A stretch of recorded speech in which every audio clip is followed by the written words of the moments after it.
Un hombre llamado Scott Amador confesó en un show de TV estadounidense que tenía un crush y que quería declararle su amor. Su amigo Jonathan Smith. Smith, aparentemente heterosexual, se sorprendió por esta declaración. Se rió en cámara, pero 3 días después asesinó a Scott Amador. El caso que les presentaré a continuación desencadenó una tragedia mediática y judicial que cambió la percepción de los talk shows en Estados Unidos. Los años 90 estuvieron marcados por programas de televisión dentro del formato de los talk shows sensacionalistas, así como el de Jerry Springer, Ricky Lake, Maury, entre otros. Uno de estos programas era el show de Jenny Jones, una comediante y cantante canadiense que se convirtió en conductora de programas de televisión.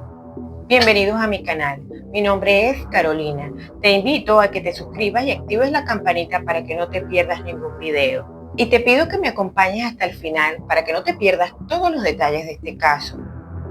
Sin más que decir, comencemos. En los inicios del programa Jenny Jones Shows, los temas que manejaban eran ligeros y de autoayuda, pero con el tiempo se volvió más sensacionalista y polémico para competir por audiencia. Algunos de los temas frecuentes eran transformaciones de nerd a sexy, confesiones amorosas, confrontaciones familiares, historia de jóvenes rebeldes y sus padres. Estos episodios solían tener invitados reales que a veces no sabían exactamente lo que iba a ocurrir, lo que generaba momentos de sorpresa, vergüenza o incluso agresividad. Solían ser programas humillantes o degradantes. El programa se volvió infame por un episodio emitido en 1995, conocido como el caso Same Sex Secret Crush, traducido al español, enamoramiento secreto del mismo sexo. Scott Bernard Amedur nació el 26 de enero de 1963, el menor de 6 hijos, de Fran Amedur y Patricia Gray. A los 17 años, Amedur abandonó la escuela secundaria para unirse a la Fuerza Aérea. Sirvió en esta durante 4 años antes de regresar a Michigan.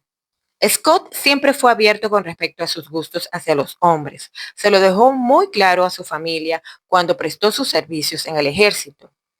Tanto su familia y amigos nunca tuvieron problema con esto y siempre lo apoyaron. Amedur tenía antecedentes de abuso de sustancias, por lo que ingresó en programas de rehabilitación en 2 ocasiones. También tuvo dificultades en sus relaciones y tuvo antecedentes de violencia doméstica. Trabajaba como camarero en el Club Flamingo en Pontiac, Michigan.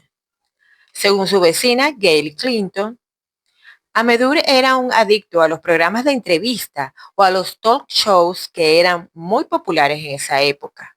Scott Amedur, de 32 años para ese momento, fue el que contactó al programa de Jenny Jones Shows. Él y una amiga en común, Donna Riley, fueron los que escribieron al programa para participar en un episodio llamado Same Sex Secret Crush, donde los invitados revelarían a alguien que tenía un enamoramiento en secreto. Scott Amedur nombró a Jonathan Smith como su crush. Scott conoció a Jonathan a través de su amiga Donna Riley. Cuando Jonathan arreglaba su carro, Scott tenía conocimientos de mecánica, era fontanero, electricista, etc. Como dirían en algunos países, un manitas o utility, por lo que se ofreció a ayudar a Jonathan a arreglar su carro. A raíz de esto empezaron una amistad. Y a pesar de ser amigos, Scott nunca le comentó que le gustaba. Por eso, vio la oportunidad perfecta en el programa The James Jones Show para declararle su amor. Jonathan era un hombre de 24 años de clase media, descrito por conocidos como agradable, educado y reservado. Trabajaba como técnico y tenía antecedentes de problemas de salud mental, incluyendo depresión y trastorno bipolar, por lo que había recibido tratamiento y medicación. Según su familia, también había tenido episodios previos de impulsividad y problemas con el control emocional. Jonathan recientemente acaba de separarse de una relación de 4 años con su novia, con la que aún mantenía la esperanza de volver. El programa contactó a John Smith y le dijo que alguien estaba enamorado de él en secreto. Le dijeron que podía ser hombre o mujer. Jonathan se sintió halagado, pero les dijo que era heterosexual. Aún así, los productores del programa le insinuaron e insistieron que era una mujer, como para que aceptara la invitación. Por esta razón, John se ilusiona pensando que podía ser su exnovia. Prácticamente estos productores le mintieron para que asistiera al programa. Tanta era la emoción de John que les dijo a sus familiares y amigos que si era su ex, le pediría matrimonio.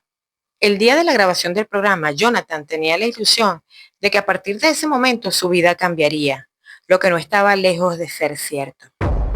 Llegado el día de la grabación se presentó Scott Amedur en compañía de su amiga, Donna Riley, quien lo había estado ayudando para que le declarara su amor a Jonathan. En el programa, Scott cuenta cómo conoció a Jonathan y las fantasías que tenía con él. How bad's the crush? Tell me about the first time you met him. Where was he? Basically, well, he was under a car working on her brake line. Yeah. And that was your first time? What was your first impression? Well, I only saw the lower half of him, so you can imagine. You think? Okay, you think about you had fantasies about him? I've had a couple, yeah. Yeah, you had when he was under the car. You had a fantasy about him. Yeah, something to do with like brake oil line snapping and. Tell us about. You have another one that involved you're in a hammock or something. Tell us about that fantasy. I had a pretty big hammock in my yard, and I thought about tying him up to my hammock. And? Well, it entails like whipped cream and champagne, stuff like that. Al llegar el momento en que Jonathan sale, a la primera que ve en el escenario es a su amiga Donna. Por esa razón, él piensa que es ella la enamorada secreta, pero se encuentra desconcertado porque el público no paraba de reír. Y es allí cuando la conductora le pregunta, ¿crees que es Donna quien está enamorada de ti? Pero sin esperar mucho tiempo, la presentadora le dice que su enamorado es nada más y nada menos que Scott Amedur. Y aunque Jonathan manejó muy bien la situación con calma y aparentemente sonriendo, hubieron momentos en donde se le notó su incomodidad y humillación. En el video se observa una risa nerviosa e incómoda, dejando claro que era heterosexual y que no estaba interesado. Let's see if he really is. Get the headphones off of John and let's have John come out here and see who has the crush on him. Here's John.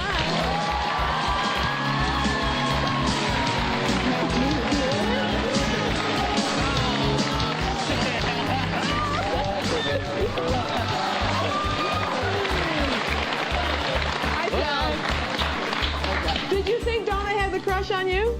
Did I? No, we're good friends. Well, guess what? It's Scott that has the crush on you. You lied to me. Before we talk, take a look at, we'll show a little playback of what Scott said about you, John. Take a look at that monitor right down here? there. Well, it entails like whipped cream and champagne, stuff like that.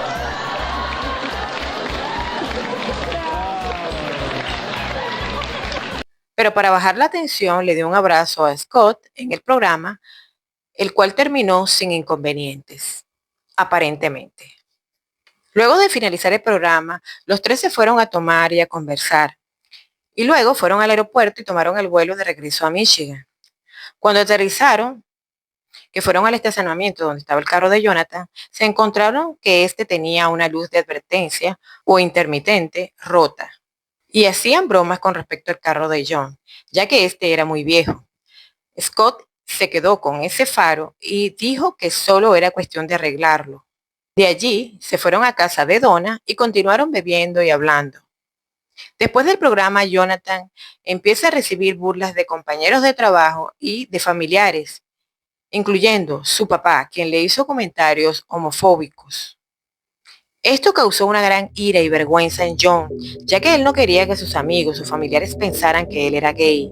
Al tercer día después del programa, el 9 de marzo de 1995, Scott dejó una nota provocativa y con doble sentido en la puerta de la casa de Jonathan, junto con el faro que se le había dañado a John. Y decía, tienes la herramienta especial para pagar esto. Scott le había comentado a amigos que seguiría insistiendo con John y que no descansaría hasta conseguir su aprobación. Esta nota fue la gota que derramó el vaso, ya que Jonathan estaba cansado de las burlas de amigos y familiares. Esa misma noche, Jonathan retiró dinero de un cajero y compró una escopeta. Se fue a la casa de Scott, que en ese momento tenía la visita de un amigo llamado Gary Brandt. Cuando Scott abrió la puerta, Jonathan empezó a reclamarle por la nota y a gritarle. Le dijo que esperara un momento, que iba a apagar el carro y regresaba. Scott se mantuvo esperando en la puerta. Jonathan fue al carro, pero no precisamente para apagarlo, sino que sacó la escopeta y se dirigió hacia Scott. Al darse cuenta, cerró la puerta y trató de colocar una silla detrás de la manilla. La presionó para que Jonathan no la abriera, pero ya era demasiado tarde. Jonathan derribó la puerta y le disparó 2 veces en el pecho. Todo este escándalo alertó al amigo de Scott, a Gary. Se acercó a la puerta para ver lo que había pasado y quedó en shock al ver a su amigo en el piso en medio de un charco de sangre. Después del crimen, Jonathan se montó en su carro y se dirigió hacia una estación de gasolina y desde un teléfono público llamó a la policía para confesar que había asesinado a su amigo. Okay, calm down, okay? Okay, why did you do that?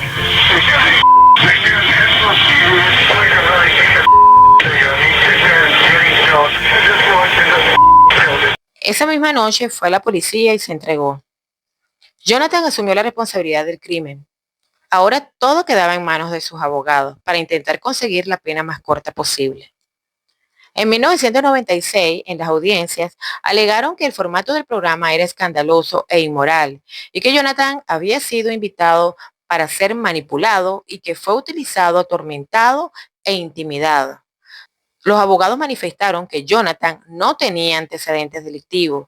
También alegaron que Jonathan fue provocado y que actuó por la ira del momento. Había perdido el control de la situación y después recobró el sentido y llamó a la policía para entregarse.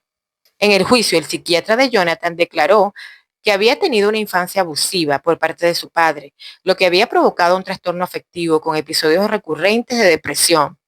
En una ocasión había tomado una sobredosis de medicamentos para quitarse la vida. Sus trastornos afectaron su salud mental. La defensa intentó justificar el acto de Jonathan a su salud mental. Of these evaluations and observations. He had what is called a major affective disorder, depression reoccurring. Are the attributes of a major affective disorder such as John is afflicted with, do they have an impact on a person's ability to control or loss of control? Yes, sir. The individual can lose control as a result of being afflicted by major. También alegaron que Jonathan fue humillado a través de la defensa del pánico gay. Esta es una estrategia legal que afirma que el culpable comete un acto horrible debido a un estado de locura temporal por insinuaciones injustificadas del mismo género. Al analizar la llamada que hizo Jonathan a la policía el día del homicidio y su testimonio, se determinó que nunca pudo superar la humillación que recibió en el programa de Jenny Jones, ya que él decía que lo habían llevado bajo un engaño, porque en el momento que lo contactaron le insinuaron que era una mujer su enamorada secreta y además él había dejado en claro su orientación sexual. Por esta razón llaman a juicio a la presentadora del programa y la defensa empieza a cuestionarla que había engañado a John bajo falsos pretextos. Do you know that you're smiling?